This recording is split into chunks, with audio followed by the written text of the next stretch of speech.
آمنت بالله صدق الله العلي العظيم মাদ্রাসাতুল হিকমাহ এর হাফিজ ছাত্রদের পাগড়ি প্রদান উপলক্ষে আজকের এই বার্ষিক ওয়াজ মাহফিলের মুহতারাম সভাপতি, অতিথিবৃন্দ, হযরত উলামায়ে কেরাম, মুরব্বিয়ানে আযম,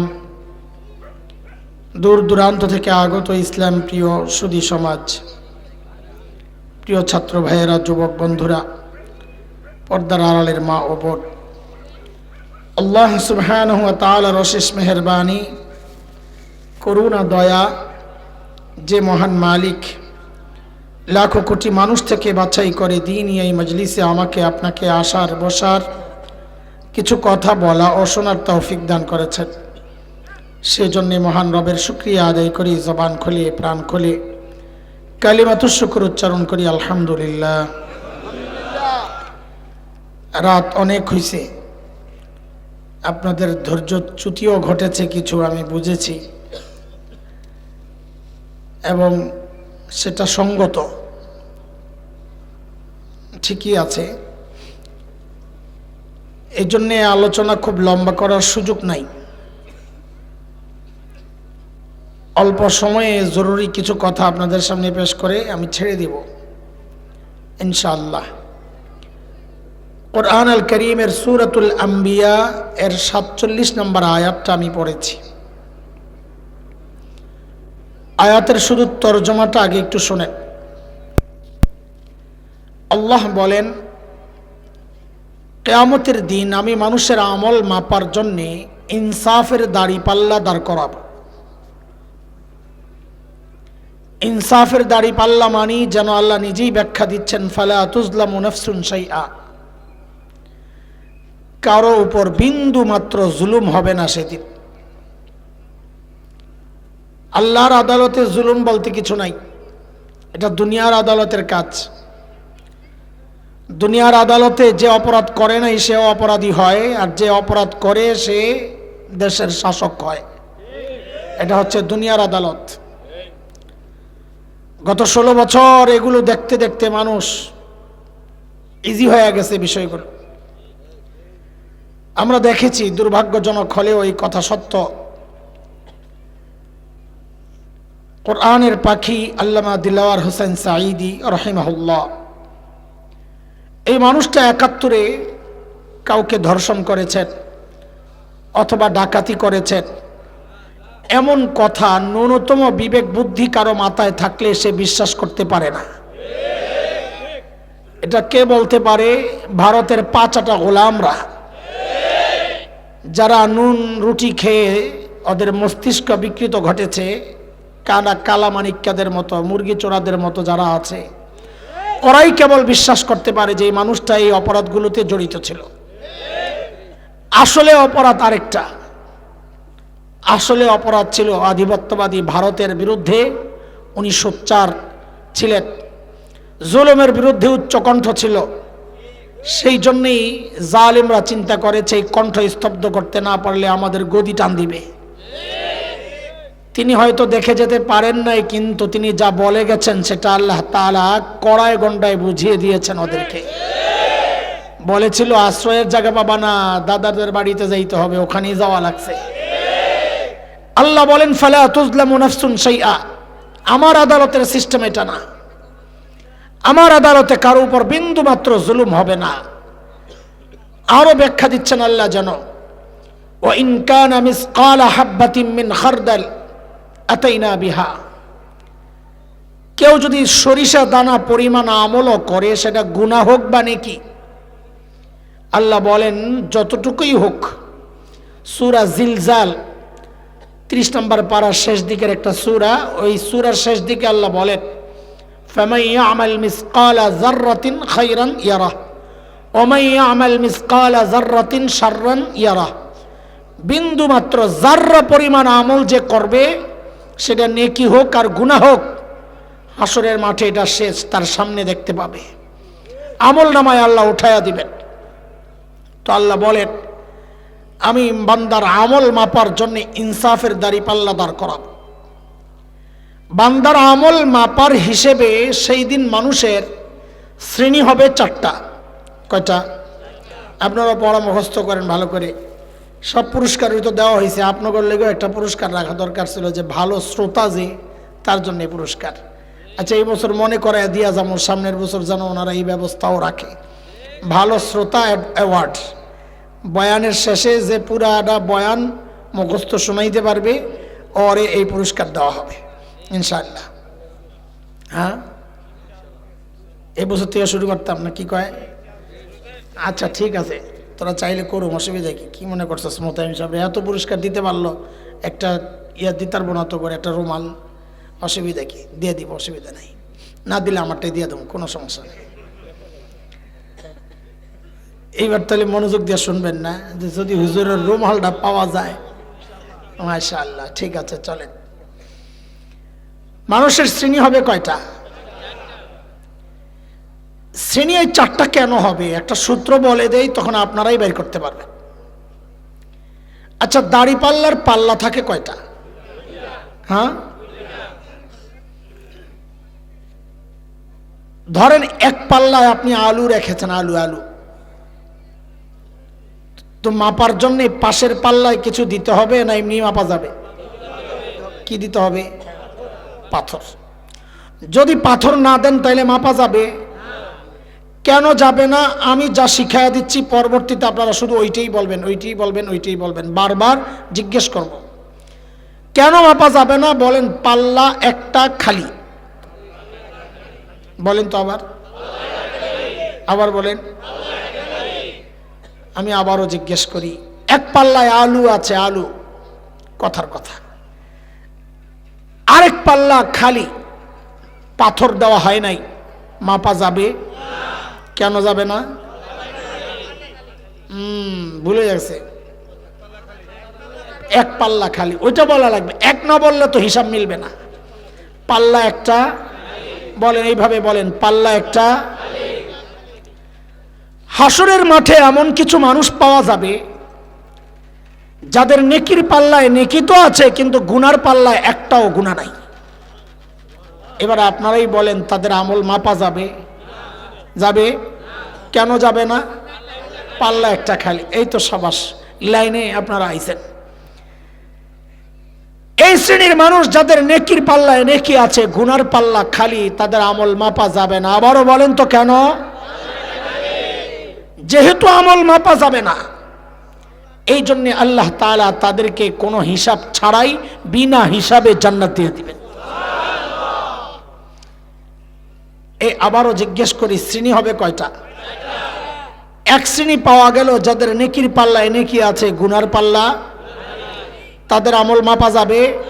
কেন যাবে না? তাদের ব্যাপারে সিদ্ধান্ত কি? বিনা হিসাবে। এরা কারা? যাদের গুনার পাল্লা খালি, নেকির পাল্লায় নেকি আছে, তারা কারা? আহলুস সুন্নাহ ওয়াল জামাতের আকীদা হচ্ছে, সমস্ত নবী, সমস্ত রাসূল নিষ্পাপ, মাসুম। কোন নবী জিন্দেগিতে কোনো গুনাহ করেন নাই। কোন নবী জিন্দেগিতে, আমার সাথে এই কথাটা বলেন, সমস্ত নবী মাসুম, নিষ্পাপ। নবীরা কেউ কোনোদিন একটা গুনাহ করেন নাই। কেন করেন নাই? এর অনেক কারণ আছে। তার মধ্যে অন্যতম মূল প্রধান কারণ হচ্ছে, সমস্ত নবীকে আল্লাহ তাআলা নিজেই গুনাহ থেকে বাঁচাইয়া দিয়েছেন। তো বলেন, নবীরা গুনাহ কেন করেন নাই? আল্লাহ নিজেই। যেমন হযরত ইউসুফ আলাইহিস সালামের নাম শুনেছেন? আমার মতো কালা মানুষ ছিল কি? ও আল্লাহ, দুনিয়ায় এর চেয়ে সুন্দর করে আল্লাহ কাউকে বানান নাই। হ্যাঁ, আমাদের নবী ছাড়া। আমাদের নবীর হিসাব আলাদা, ওই মানুষের সাথে কাউকে মিলানো যাবে না, ওটা স্পেশাল। আল্লাহু আকবার। হযরত ইউসুফ আলাইহিস সালাম মিশরের গভর্নরের বাড়িতে থাকেন, যে কোনো কারণে এই ঘটনা পরিক্রমায় পর্যন্ত পৌঁছেছে, ওই ইতিহাসে আমি ঢুকবো না। মিশরের গভর্নরের স্ত্রী জুলাইখা, নাম শুনেছেন না? ইউসুফ জুলাইখা, ওই জুলাইখা হযরত ইউসুফের সৌন্দর্যে মুগ্ধ হইয়া পাগল হয়ে গেছে, নানান ভাবেই কাছে পেতে চেয়েছে। হযরত ইউসুফ নিজেকে বাঁচিয়েছেন, ডাকে সাড়া দেন নাই। একদিন জুলাইখা কি করলো, বান্দিরে দিয়া খবর দিয়া হযরত ইউসুফকে একদম অন্দরমহলে ঢুকাইছে। 7টা দরজার ভেতরে রোম, তার মানে একেবারে হযরত ইউসুফ পড়েছেন এক ভয়ঙ্কর বিপদে। মুফাসসিরিন কিরাম লেখেন মূল বিপদ 3টা। 1 নম্বর বিপদ হচ্ছে চারদিক ক্লোজ, কারণ দরজা যে বন্ধ হয়েছে বাহির দিয়া, কোন দিক দিয়া, যেন দৌড়ায় যায় তালারে ধরে টানাটানি না করতে পারে, কোন রকমের বাঁচার সম্ভাবনা রাখে নাই জুলাইখা। হযরত ইউসুফ ভয়ঙ্কর এক বিপদে পড়ছেন। বিপদের মূল কারণ কয়টা? 3টা। 1, বন্ধ, ফেসে গেছেন, চারিদিক বন্ধ। 2, মনিবের স্ত্রীর আহ্বান প্রত্যাখ্যান করা এটা কঠিন বস্তু। 3, নিজেও তো টকবগে যুবক, এই গভীর অন্ধকার একদম নীরব জায়গায় এক সুন্দরী নারীর আহ্বানকে প্রত্যাখ্যান করা এই যৌবন বয়সে, এটাও কম কষ্টের ব্যাপার না। এই সবগুলো মুসিবত যখন একসাথে, হযরত ইউসুফ তখন কি করলেন? এই পুরা প্রসঙ্গটা আল্লাহ তাআলা এইভাবে বলতেছেন সূরা ইউসুফের 23, 24, 25, 26 এই 4টা আয়াত আল্লাহ লম্বা আলোচনা করেছেন এই বিষয়ে। আল্লাহ বলেন, وراودته التي هو في بيتها عن نفسه وغلقت الأبواب وقالت هيت لك قال معاذ الله।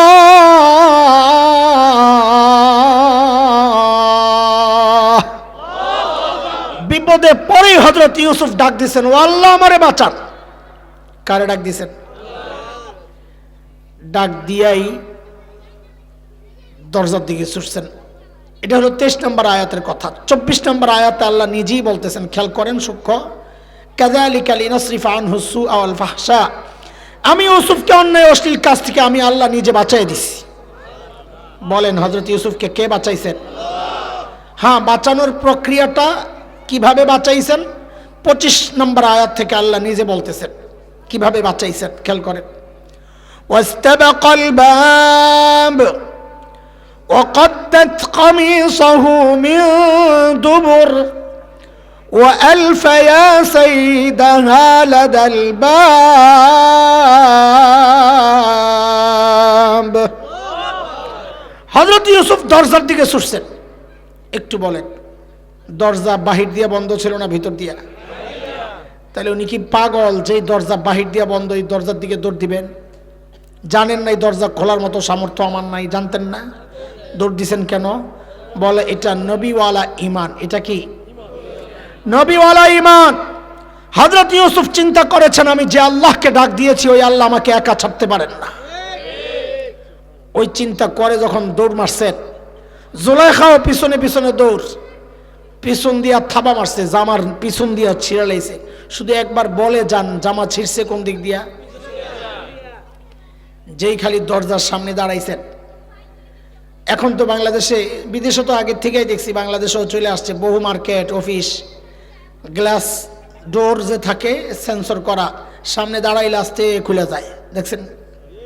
আবার ভিতরে ঢুকে গেলে আবার বন্ধ হয়ে যায়। ওটা তো মেশিন লাগানো, কিন্তু আল্লাহ তাআলার কুদরতি মেশিন তখন কাজ করছে। কি সেটা? হযরত ইউসুফ যেই দরজার সামনেই যায় সাথে সাথে দরজা খাট করে খুলে যায়। খালি একটু বলে যান, দরজাটা খুলছেন কে? বাস, পরে জোড়া লাগবো, সব একসাথে জোড়া লাগাবো। এখন শুধু আগাইতে থাকি গল্পের। দ্বিতীয়, তৃতীয়, চতুর্থ, পঞ্চম, ষষ্ঠ সব দরজা সামনে গেলে খাট। সপ্তম দরজা যখন খুলছে, একেবারে জায়া দেহে জামাই দাঁড়ানো। কার সামনে পড়ছে? কার? জুলাইখার জামাই আর কি, মিশরের গভর্নর। জামাইয়ের সামনে পইরাই বেটি জাগায় পল্টি মারছে। পোল্ট্রি মারা বুঝে, পোলাবেন তো বুঝে, জাগায় পোল্ট্রি মারছে। কি বলে? قالت ما جزاء من أراد بأهلك سوءا, আপনার স্ত্রীর সাথে অপকর্মের চেষ্টা যে করলো তার কি শাস্তি হওয়া উচিত? দেখছেন নি কারবার? অপরাধ করলো নিজে, চাপায়া দেয় আরেকজনের কান্দে। কোন অপরাধ করলো নিজে, চাপায় কার কান্দে?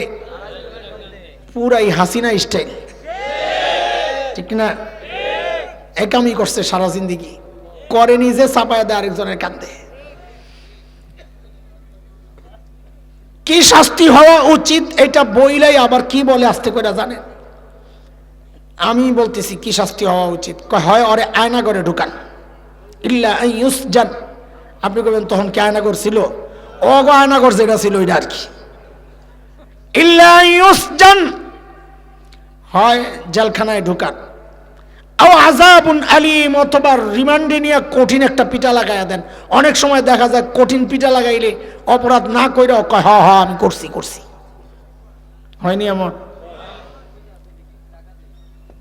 কোন দেশের পক্ষ থেকে বলে পুলিশদের বিচক্ষণতা, এরা কতটা চৌকস পরীক্ষা করার জন্য দাওয়াত দেওয়া হয়েছে। সব দেশের পুলিশ আও পরীক্ষা হবে, কোন দেশের পুলিশ কত স্মার্ট, চৌকস, আসামি ধরতে কতটা পারঙ্গম। পরীক্ষার জন্য সিস্টেম কি? জঙ্গলে ঢুকাইয়া দিছে। আধা ঘন্টা সুযোগ দেওয়া হইলো, আধা ঘন্টার মধ্যে একটা করে শিয়াল ধরে লইবা, যে আগে আসবা বুঝতে হবে ওই আসামি ধরতে সবচেয়ে এক্সপার্ট। তো বাংলাদেশের পুলিশ বলে 10 মিনিট পরে কুত্তা একটা ধরে লইস।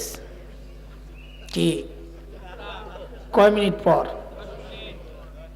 তো ওরা কই কুত্তা আনছো কে? আমার তো কথা শিয়াল। কয় স্যার 10 মিনিট এরা গেছে, আরো তো 20 মিনিট আমার হাতে আছে, আমার 10 মিনিট লাগবো, আমার একটু সুযোগ দেন, ওরে রিমান্ডে নেই কুত্তারে। কুত্তা নিজেই তো কইব আমি শিয়াল। কোন কোন রিমান্ডের অবস্থা এমনই হয়। কথা কন, কথা কন। হাউন কাকু আসিল ওই কামের ওস্তাদ। কে? হাউন, হাউন, হাউন আঙ্কেল। কত মানুষের যে পিড়ে পিড়ে মিডিয়ার সামনে হাজির করছে, কহ আমি করছি, ওদিক দিয়ে দেখায়, ক জলদি কহ করছি। কুত্তায় কি কয়? আমি শিয়াল। মিশরের গভর্নর তো পুরা বেকুব হয়ে গেছে। এটা কি? নিজের বিবিরও চিনে যায় 2 নম্বর, আবার ইউসুফকেও চিনে নেককার, কিন্তু ঘটনা তো ভাইসা গেছে। সামনে অভিযোগ, ইউসুফ কি ঘটনা, কি কি করছো? হযরত ইউসুফ বলেন হিয়া রাওয়াদাতনি আন নাফসি, আমি কিচ্ছু করি নাই, যা করছে মহিলা নিজে করছে। এখন মিশরের গভর্নর বলে কি, তুমি যে করো নাই তার প্রমাণ দাও। খেয়াল করেন, সূক্ষ্ম জিনিস, তুমি যে করো নাই তার প্রমাণ দাও। এই অপরাধ এর অভিযোগ করছে কে? বলেন, সবাই বলেন কথাটা। অভিযোগকারীকে? দুনিয়ার আদালত এবং ইসলামী শরিয়ার আদালত সব জায়গারই সিস্টেম হচ্ছে প্রমাণ দেয় বাদী, অভিযোগকারী। আমরা আরবিতে বলি আল বাইয়িনাতু আলাল মুদ্দাই, প্রমাণ দিবে অভিযোগকারী। এখানে অভিযোগকারী জুলাইখা, কাজে প্রমাণ দেওয়ার কথা কার? অথচ চাওয়া হচ্ছে কার কাছে? তাহলে নিয়ম মানা হইল না ভঙ্গ হইল? কেন? কারণ তখন জুলাইখারা ক্ষমতায় থাকলে আর নিয়ম মানা লাগে না। বুঝাইতে পারছি কথাটা? হযরত ইউসুফ চিন্তা করতেছে প্রমাণ পাবো কই? ভিতরে ছিলাম আমি আর বেডি অভিযোগকারী, আমি অভিযুক্ত, প্রমাণ দেব কোত্থেকে? কিন্তু তিনি হতাশ হন নাই। কেন? ওই যে নবীওয়ালা ঈমান, তিনি চিন্তা করেছেন আমি যে আল্লাহকে ডেকেছি ওই আল্লাহ আমাকে একা ছাড়তে পারেন না। এর মধ্যেই দেখে জুলাইখার এক ফুফাতো বোন আসছিল বেড়াইতে, তার ছোট্ট একটা দুধের বাচ্চা, তখনও কথা বলার বয়স হয় নাই। অন্দরমহল থেকে তার কান্নার আওয়াজ শুধু আসতেছে, ওয়া ওয়া ওয়া, মেশিন ছেড়ে দিছে, কান্নার থামে না। হযরত ইউসুফ ওই কান্নার আওয়াজ পাই ভিতরে ডাক মারছে, না জানি আল্লাহর কোনো ইশারা, কুদরতের ইশারা, যে ওই বাচ্চার ওর মধ্যেই আমার মুক্তির কোনো রাস্তা আল্লাহ রাখছেন। হযরত ইউসুফ বলে ওই প্রমাণ দিবে ওই বাচ্চা। কে কে?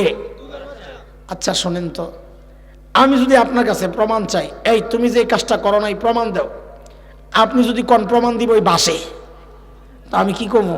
আমার সাথে ইত্রামি করো, থাপড়ায় দাঁত ফালায় দেবো, ফাজিল কোথাকার, বলবো কিনা? বাসে প্রমাণ কেমনি দেয়? ওখানেও তো তাই হওয়ার কথা। হযরত ইউসুফকে তো মিশরের গভর্নর তাই বলার কথা, বাট আমার সাথে ইত্রামি করস, এই পিচ্ছি কেমনে প্রমাণ দিব? কথা কইতে পারে না। কিন্তু মিশরের গভর্নর তা বলেন নাই। কেন বলেন নাই? গভর্নর জানেন যে ইউসুফ জেনতেন মানুষ না, সে যা দেখাইছে এই পর্যন্ত তার আদর্শ চরিত্র, সে যা বলেছে নিশ্চয়ই এর মধ্যে কোনো রহস্য আছে। বলে ওই পিচ্চিটারে লই আয়। পিচ্চিরে আনা হয়েছে, পিচ্চির কান্না থেমে গেছে। কুদরতি আল্লাহ পিচ্চির জবান খুলে দিছেন। এই পিচ্চি অপরাধ কে করছে রে? পিচ্চি যদি ডাইরেক্ট বলে জুলাইখা, তো জুলাইখার দরবারের যারা আছে এরা কইব এই মোল্লায় জাদু করে পিচ্চির মুখ দিয়ে কথা বের করছে, আমগো ম্যাডাম নিরপরাধ। আল্লাহ তাআলা পিচ্চির মুখ দিয়া এমন কথা বের করছেন, একদম দলিল প্রমাণ সহ, আমরা বলি ছাই দিয়া ধরছে। পিচ্চি কি কয়? কোরআন বলতেছে, ইন কানা কামিসুহু কুদ্দা মিন ক্বাবল ফাসাদাকাত ওয়া হুয়া মিনাল কাযিবিন ওয়া ইন কানা কামিসুহু কুদ্দা মিন দুবুর ফাকাযাবাত ওয়া হুয়া মিনাস সাদিকিন। পিচ্চি বলে কি, ইউসুফের জামা চেক করেন, জামা চেক করেন। যদি দেখেন জামার সামনে দিয়া ছিঁড়া, তো মনে করবেন ইউসুফ অপরাধী, জুলাইখা নিরপরাধ। ইউসুফ ধরতে গেছে, জুলাইখা আত্মরক্ষার্থে ঠেক দিতে যায় আর সামনে দিয়া জামার টাইনা ছিঁড়া লেগেছে। আর যদি দেখেন জামা পেছন দিয়া ছিঁড়া, তো মনে করবেন ইউসুফ অপরাধী, পালাইতে গেছে, জুলাইখা যে পিছন দিয়া থাবা মারছিল, জামা পিছন দিয়া টাইনা ছিঁড়া লেগেছে। তাহলে পুরুষের জন্য জামা কোন দিক দিয়ে ছিঁড়া থাকলে অপরাধী হওয়ার আলামত পাওয়া? পোলাপাইন ঘর থেকে বাইরের সময় জামাটা চেক করে বাইরে, যে সামনে দিয়ে ছিঁড়া টিরা নাই তো, নাহলে কোন জায়গায় আটকায়া যাবে বলা যায় না। বুঝে আসছে কথা? ফালাম্মা রাআ কামিসাহু কুদ্দা মিন দুবুর ক্বালা ইন্নাহু মিন কাইদিকুন ইন্না কাইদাকুন্না আযীম।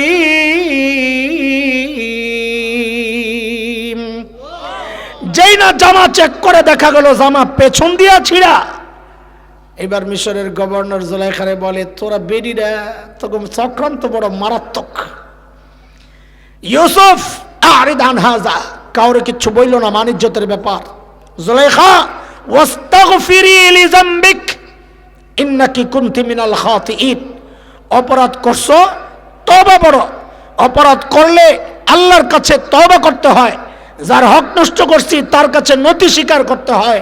তাইলে একটা সহজ উপায় হয় বের হওয়ার। অপরাধ করবা, আবার নেতা কর্মী করে উস্কাইবা, রেডি হতরা, রাতের ঘুম হারাম করে দিতে হবে, তো পোলা পাইন 32 নম্বর রে গুড়াইয়া মাটির সাথে মিশায়া দেয়। অপরাধ কইরা মাতবুরি দেখাইতে হয় না, উচ্চ কণ্ঠে কথা বলতে হয় না, চোরের মতো থাকতে হয়। তাইলে মানুষের দয়া মায়া হয়তো কোনোদিন ফেরত আসবে। কিন্তু অপরাধ কইরা চোরের মার বড় গলা গলাবাজি করবা, তো বাংলার মানুষ তোমাদেরকে ছাড়বে না কোনোদিন। তাই হচ্ছে আর কি, যা করে আল্লাহ। এই কথা বেশি লম্বা হয়ে যাবে এইভাবে বললে। বলেন তো শ্রেণী কয়টা? 1 নাম্বার নেকির পাল্লায় নেকি আছে, গুনার পাল্লা মাপা যাবে? তাদের ঠিকানা কোথায়? হিসাব সহ না হিসাব ছাড়া? বলেন একবারে বিনা হিসাবে জান্নাতি। বলেন বিনা হিসাবে। এত নবীদের কথা বললাম, কিন্তু আমাদের নবী আলাইহিস সালাম বলেছেন এই উম্মতের 70,000 বিনা হিসাবে জান্নাতে যাবে। সুবহানাল্লাহ পড়ে লিখেছেন, আবারও পড়ে মিয়া ইন্না লিল্লাহ না পড়ার কথা। 70,000 বিনা হিসাবে জান্নাতে গেলে আমার আপনার কি লাভ? বুঝেন নাই কথা? 70,000 গেলে কি মনে করছেন আমগো সিরিয়াল আয়া পড়বো? আরে সাহাবী রয়ে গেছে না, তো তাদেরকে দিয়ে না আমি আপনি চিন্তা। সাহাবী 70,000 দেওয়ার পরেও তো কত সাহাবী থেকে যাবে, তো আমি আপনি আসবো কোত্থেকে? সুবহানাল্লাহ পড়ালেন খালি লগে লগে। আহা, সাহাবী কত সংখ্যা? আরে খোদা, কয়টা ঠিক করবো আমি বয়া বয়া? এ সাহাবী কত?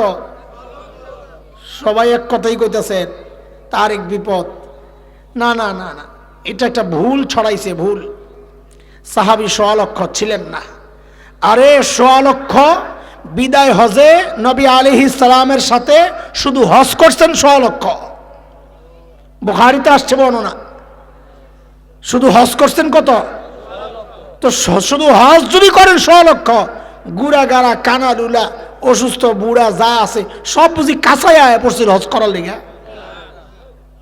তাহলে সাহাবী 1.5 লক্ষ কেমনে হয়? 1.5 লক্ষ তো খালি হজকারী।